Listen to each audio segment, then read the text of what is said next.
Assalamualaikum warahmatullahi wabarakatuh. Saya Muhammad Samsu Saputra dari kelas Sosiologi Hukum Universitas Internasional Batam akan menjelaskan tentang penerapan Undang-Undang Cipta Kerja di Kota Batam, ditinjau dari teori efektivitas hukum. Kenapa saya membahas tentang penerapan Undang-Undang Cipta Kerja di Kota Batam?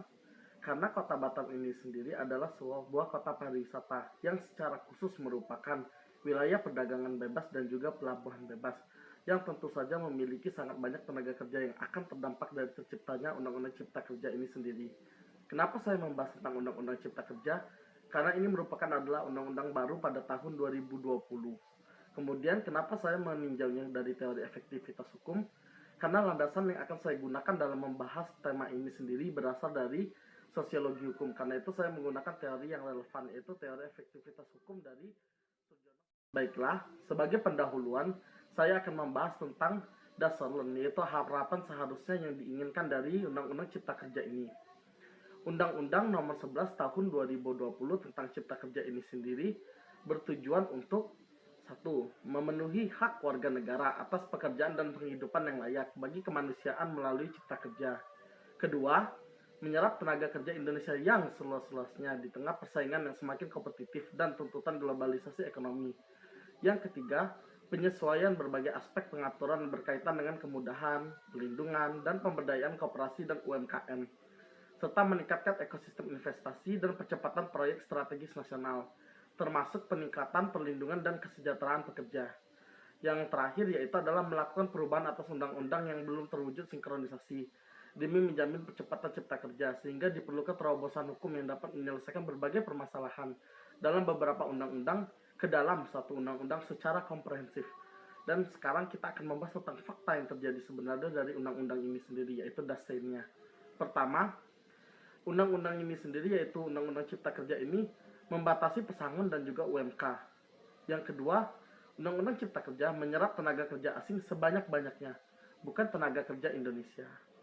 Yang ketiga, terjadi penghilangan batas maksimum perjanjian PKWT, yaitu perjanjian kerja waktu tertentu. Yang keempat, penambahan jangka waktu lembur. Kelima, penghapusan cuti panjang. Keenam, tidak menghapus seluruh undang-undang yang diatur, melainkan hanya menyisipkan peraturan yang diinginkan pemerintah. Ketujuh, inkonsistensi dari catatan formil dalam pengesahan Undang-Undang Cipta Kerja, serta berbagai hal yang diubah oleh DPR dalam pembuatan Undang-Undang Cipta Kerja yang sudah disahkan. Dan yang terakhir adalah pemerintah membuat peraturan ekonomi sapu jagatnya pada masa pandemi, bukannya fokus mengurusi peraturan kesehatan masyarakat.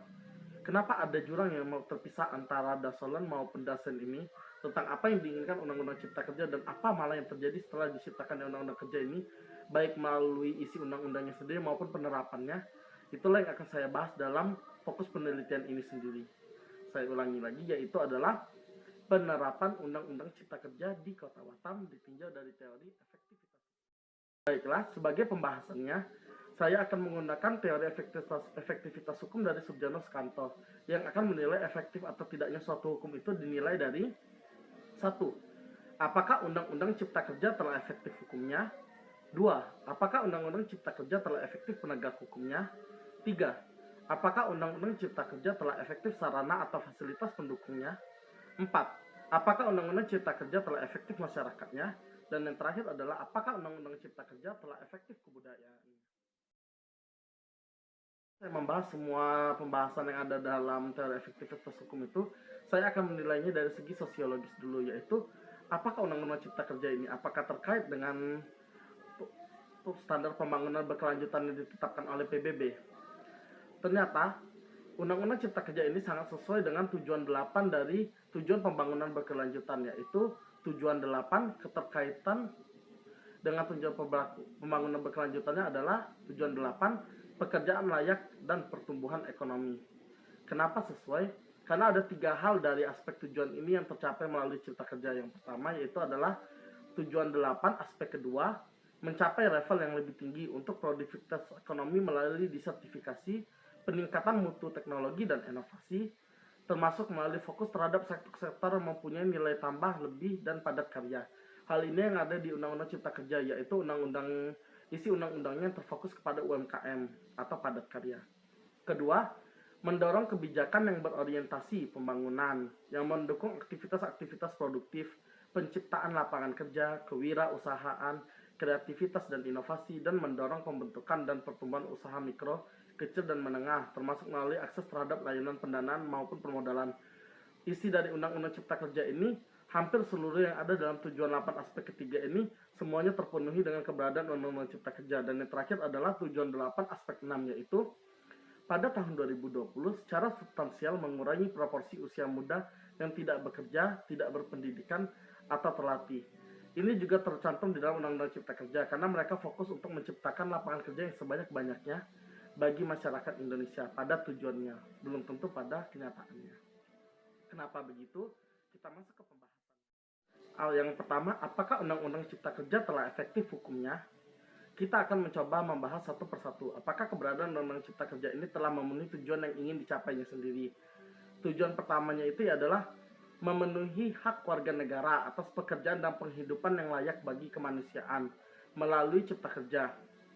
Tetapi pada kenyataannya, tujuan itu sendiri ditentang oleh Cipta Kerja. Karena Undang-Undang Cipta Kerja menyebabkan pekerja yang mengundurkan diri, mengalami pemutusan hubungan kerja, atau meninggal dunia, terancam tidak menerima pesangon dikarenakan ada 5 pasal dalam Undang-Undang Ketenagakerjaan sebelumnya yang mengatur tentang pemberian pesangon dihapus. Apa saja yang dihapus, yaitu peraturan yang dihapus tersebut adalah sebagai berikut. Pasal 811.51 Undang-Undang Cipta Kerja menghapus ketentuan pasal 162 Undang-Undang Ketenagakerjaan yang berisi aturan penggantian uang pesangon bagi pekerja yang melakukan pengunduran diri. Undang-Undang Cipta Kerja juga menghapus pasal 163 Undang-Undang Ketenagakerjaan terkait dengan pemberian uang pesangon apabila terjadi PHK akibat perubahan status, penggabungan, peleburan, atau perubahan kepemilikan perusahaan. Yang ketiga, Undang-Undang Cipta Kerja juga menghapus pasal 164 Undang-Undang Ketenagakerjaan yang mengatur pemberian uang pesangon apabila terjadi PHK akibat perusahaan mengalami kerugian secara terus-menerus selama 2 tahun atau keadaan memaksa force majeure. Yang keempat, Undang-Undang Cipta Kerja menghapus pasal 165 Undang-Undang Ketenagakerjaan terkait pemberian uang pesangon apabila terjadi PHK karena perusahaan failit. Yang terakhir, Undang-Undang Cipta Kerja menghapus pasal 166 Undang-Undang Ketenagakerjaan tentang pemberian pesangon kepada ahli waris apabila pekerja atau buruh meninggal dunia. Semua peraturan Undang-Undang Ketenagakerjaan yang dihapus ini secara berturut-turut tercantum dalam pasal 81, poin 51, poin 52, poin 53, poin 54, dan poin 55 dari Undang-Undang Cipta Kerja. Undang-Undang Cipta Kerja ini juga turut menghapus upah berdasarkan provinsi atau kabupaten kota, yaitu UMK, dan upah minimum berdasarkan sektor pada wilayah provinsi atau kota kabupaten yang tertera dalam pasal 89 Undang-Undang Ketenagakerjaan. Hal ini kemudian digantikan oleh pasal 88C Undang-Undang Cipta Kerja yang memberikan syarat tertentu jika gubernur ingin menetapkan upah minimum kabupaten atau kota. Jadi apakah Undang-Undang Cipta Kerja ini sendiri telah efektif hukumnya, yaitu memenuhi tujuan hak warga negara atas pekerjaan dan penghidupan yang layak bagi kemanusiaan melalui Cipta Kerja? Berdasarkan dari tujuannya, mereka ingin mencapainya. Tetapi dari isi undang-undangnya sendiri, justru hal ini ditentang habis-habisan oleh isi Undang-Undang Cipta Kerja. Dua adalah, apakah Undang-Undang Cipta Kerja telah efektif hukumnya? Tujuan yang keduanya adalah menyerap tenaga kerja Indonesia yang seluas-luasnya di tengah persaingan yang semakin kompetitif dan tuntutan globalisasi ekonomi. Tetapi kembali lagi, yaitu pada pasal 81.4 hingga 11 Undang-Undang Cipta Kerja mengubah dan menghapus sejumlah aturan tentang pekerja asing dalam Undang-Undang Ketenagakerjaan. Dalam Undang-Undang Cipta Kerja, pemerintah menghapuskan kewajiban izin tertulis bagi pengusaha yang ingin mempekerjakan tenaga asing dan menggantinya hanya dengan kepemilikan rencana penggunaan tenaga kerja asing. Pada pasal 81.4 Undang-Undang Cipta Kerja juga menyatakan bahwa setiap pemberi kerja yang mempekerjakan tenaga kerja asing wajib memiliki rencana penggunaan tenaga kerja asing yang disahkan oleh pemerintah pusat. Padahal sebelumnya pada pasal 42.1 Undang-Undang Ketenagakerjaan telah mewajibkan bahwa setiap pemberi kerja yang mempekerjakan tenaga asing wajib memiliki izin tertulis dari menteri atau pejabat yang ditunjuk. Yang terakhir, pemerintah juga mempersempit cakupan jabatan yang dilarang diduduki oleh tenaga kerja asing melalui pasal 81.8 Undang-Undang Cipta Kerja yang menyatakan bahwa pemerintah hanya melarang tenaga kerja asing untuk menduduki jabatan yang mengurusi personalia. Padahal sebelumnya pasal 46 Undang-Undang Ketenagakerjaan telah menyatakan bahwa tenaga kerja asing dilarang menduduki jabatan yang mengurusi personalia dan jabatan-jabatan tertentu yang diatur dengan keputusan menteri. Jadi apakah Undang-Undang Cipta Kerja telah menyerap tenaga kerja asing yang seluas-luasnya di tengah persaingan yang semakin kompetitif dan tuntutan globalisasi ekonomi? Ketiga isinya sendiri pada pasal 81.4 hingga 11-nya sendiri, semuanya malah mempermudah masuknya tenaga kerja asing yang ada dari luar negeri menuju ke Indonesia dengan berbagai kemudahan itu. Jadi sama sekali tidak ada efektif di bidang hukum yang tercipta dari pembuatan Undang-Undang Cipta Kerja ini jika kita lihat dari isi undang-undangnya. Dan kemudian penyesuaian berbagai aspek pengaturan yang berkaitan dengan kemudahan, pelindungan, pemberdayaan koperasi dan UMKM, peningkatan ekonomi, ekosistem investasi, dan percepatan proyek strategis nasional, termasuk peningkatan pelindungan dan kesejahteraan pekerja. Batasan maksimum 3 tahun untuk karyawan kontrak atau perjanjian PKWT juga turut dihapus Undang-Undang Cipta Kerja. Pasal 59.1 Undang-Undang Ketenagakerjaan menyebutkan bahwa perjanjian kerja waktu tertentu hanya dibuat untuk pekerjaan yang diperkirakan penyelesaiannya paling lama 3 tahun. Tetapi kemudian pasal 81.15 Undang-Undang Cipta Kerja menyatakan bahwa PKWT hanya dapat dibuat untuk pekerjaan yang diperkirakan penyelesaian dalam waktu yang tidak terlalu lama, dan juga jangka waktu atas selesainya suatu pekerjaan waktu tertentu hanya ditentukan berdasarkan kesepakatan pemberi kerja atau buruh. Kemudian jangka waktu lembur juga ikut ditambah, serta cuti panjang juga turut dihilangkan oleh Undang-Undang Cipta Kerja, yaitu pada pasal 81.22, yang menyatakan bahwa waktu lembur bertambah menjadi paling lama 4 jam dalam sehari, dan 18 jam dalam seminggu. Padahal sebelumnya pada pasal 78 Undang-Undang Ketenagakerjaan menyatakan bahwa waktu kerja lembur hanya dapat dilakukan paling banyak 3 jam dalam satu hari, dan 14 jam dalam satu minggu. Selain itu, pasal 81.79 Undang-Undang Cipta Kerja juga ikut menghapus ketentuan cuti panjang yang yaitu 1 bulan pada tahun ke-7 dan 1 bulan pada tahun ke-8 yang diatur dalam pasal 79 ayat 4 huruf D Undang-Undang Ketenagakerjaan. Jadi sama sekali tidak ada aspek yang mempermudah pelindungan terhadap tenaga kerja ataupun kesejahteraan pekerja. Malah yang ada PKWT sama sekali tidak dibatasi waktu penyelesaiannya, dan kemudian jangka waktu lembur juga ikut ditambah, serta cuti panjang juga turut dihilangkan oleh Undang-Undang Cipta Kerja ini. Kemudian yang terakhir, tujuan keempatnya Undang-Undang Cipta Kerja yaitu melakukan perubahan atas undang-undang sektor yang belum mendukung terwujudnya sinkronisasi dalam menjamin percepatan cipta kerja, sehingga diperlukannya terobosan hukum yang dapat menyelesaikan berbagai permasalahan dalam beberapa undang-undang ke dalam satu undang-undang secara komprehensif. Satu-satunya tujuan yang mungkin dicapai Undang-Undang Cipta Kerja dalam pembuatannya mungkin hanya sebagai terobosan hukum yang menggabungkan beberapa undang-undang menjadi satu undang-undang. Tetapi kemudian hal ini juga tidak menjadi sesuatu yang efektif untuk dilakukan, karena pada akhirnya Undang-Undang Cipta Kerja tidak menjadi suatu undang-undang yang komprehensif, melainkan hanya satu peraturan yang menghapus 2 peraturan lama dan mengubah 82 peraturan lainnya. Sikap setengah-setengah dari Undang-Undang Cipta Kerja yang tidak menghapus seluruh undang-undang yang diaturnya, melainkan hanya menyisipkan peraturan yang diinginkan pemerintah ke dalam suatu peraturan baru, tentu saja mengakibatkan rakyat tetap harus bolak-balik membaca peraturan yang lama dan melihat apa yang diubah oleh peraturan baru dari Undang-Undang Cipta Kerja, yang hingga tahap akhir tidak menciptakan undang-undang komprehensif, melainkan hanya undang-undang komplementer. Baik, kalau begitu kita akan melihat dari teori efektivitas hukum yang kedua. Apakah Undang-Undang Cipta Kerja telah efektif penegak hukumnya?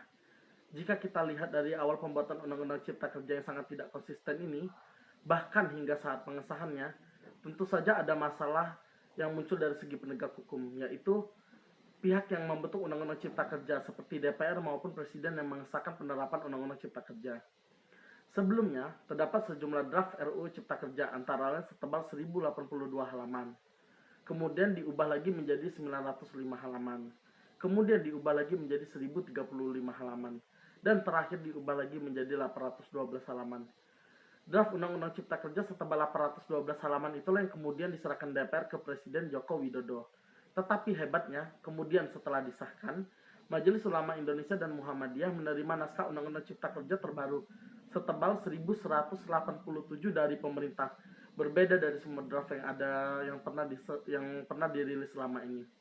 Ahli Hukum Tata Negara pada Universitas Andalas, Ferry Amsari, menyatakan bahwa pemerintah tidak berhak mengotak-atik draft yang sudah disetujui DPR dan diserahkan ke pemerintah. Hanya sekedar ditandatangani Presiden. Presiden tidak berhak memeriksa substansi karena sudah disetujui bersama. Kalau terjadi perubahan-perubahan lain, itu mengingkari persetujuan bersama, kata Ferry. Ia mengatakan, beredarnya draft Undang-Undang Cipta Kerja setebal 1187 halaman ini semakin menunjukkan proses penyusunan Undang-Undang Cipta Kerja yang cacat formil. Ini memperlihatkan ada cacat formil yang luar biasa yang tidak bisa ditutupi pemerintah dan DPR sebagai pembentuk undang-undang bahwa banyak sekali yang diubah.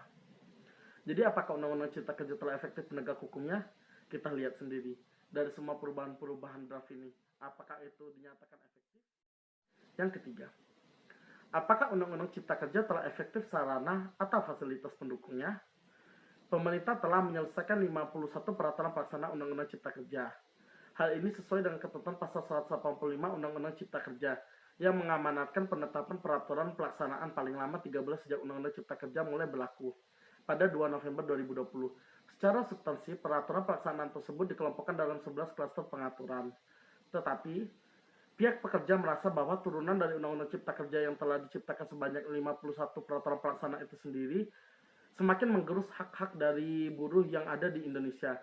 Adapun 4 peraturan pemerintah yang paling diprotes oleh buruh ialah PP nomor 34 tentang penggunaan tenaga kerja asing, PP nomor 35 tentang perjanjian kerja waktu tertentu, alih daya, waktu kerja, waktu istirahat, dan pemutusan hubungan kerja, dan PP nomor 36 tentang pengupahan, dan PP nomor 37 tentang penyelenggaraan program jaminan kehilangan pekerjaan. Panglima Federasi Serikat Pekerja Metal Indonesia Batam, Suprapto, mengatakan terkait dengan PP tersebut sendiri, pemerintah melalui turunan Undang-Undang Cipta Kerjanya benar-benar mempermudah masuknya tenaga kerja asing dengan perizinan menggunakan daring, yaitu hanya menggunakan internet tanpa menunjukkan bukti asli dan hanya menunjukkan rencana penggunaan tenaga kerja asing. Meskipun pengusaha harus tetap membayarkan dana kompensasi yang besarnya kurang lebih 18 juta rupiah per tenaga kerja asing per tahun, serikat buruh di Batam tidak yakin hal tersebut akan berjalan mulus mengingat mudahnya tenaga kerja asing masuk. Bahkan disinyalir sampai tingkat buruh kasar, yang berarti program alih teknologi tidak. Kemudian, apakah Undang-Undang Cipta Kerja telah efektif masyarakatnya? Dari faktor masyarakat, pada tanggal 6 Oktober 2020 saja, sebanyak 2 juta buruh melakukan mogok, dan setelah DPR melalui paripurna mengesahkan Undang-Undang Cipta Kerja, hal tersebut ditegaskan Said Iqbal selaku Presiden Konfederasi Serikat Pekerja Indonesia bahwa terutama oleh masyarakat Batam ini sendiri, bahkan mahasiswanya sebagai pihak yang tidak terdampak langsung oleh Undang-Undang Cipta Kerja saja langsung turun ke jalan setelah Undang-Undang Cipta Kerja disahkan oleh DPR RI. Dengan total hingga ribuan mahasiswa yang tergabung dalam aliansi mahasiswa sekota Batam melakukan demo besar-besaran ke kantor DPRD. Dan yang terakhir adalah, apakah Undang-Undang Cipta Kerja telah efektif kebudayaannya? Dari segi kebudayaan, pembuatan maupun penerapan Undang-Undang Cipta Kerja yang dilaksanakan secara resmi pada tanggal 2 November 2020 tentu saja bertentangan dengan semangat demokrasi dan cipta rasa masyarakat Indonesia dalam masa pergaulan hidup yang dibatasi oleh dampak pandemi COVID-19.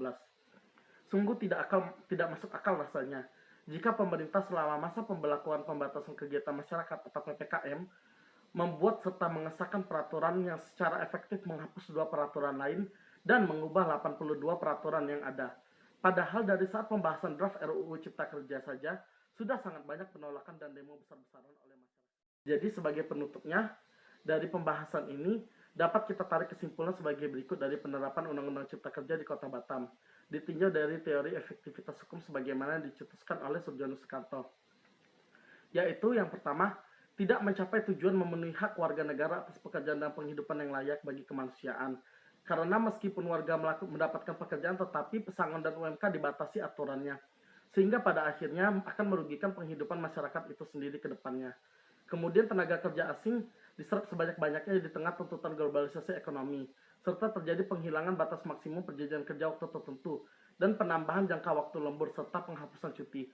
Kemudian sikap setengah-setengah dari Undang-Undang Cipta Kerja tidak menghapus seluruh undang-undang yang diaturnya, melainkan hanya menyisipkan peraturan yang diinginkan pemerintah ke dalam suatu peraturan baru, tidak menciptakan undang-undang yang sesuai tujuannya, yaitu komprehensif, melainkan hanya undang-undang yang bersifat komplementer. Kedua, inkonsistensi dari kecatatan formil dalam pengesahan Undang-Undang Cipta Kerja, serta berbagai hal yang diubah oleh DPR dalam pembuatan Undang-Undang Cipta Kerja yang sudah disahkan, maka Undang-Undang Cipta Kerja ini dapat dinyatakan sebagai produk hukum yang secara formil telah gagal dalam pembentukannya oleh para penegak hukum.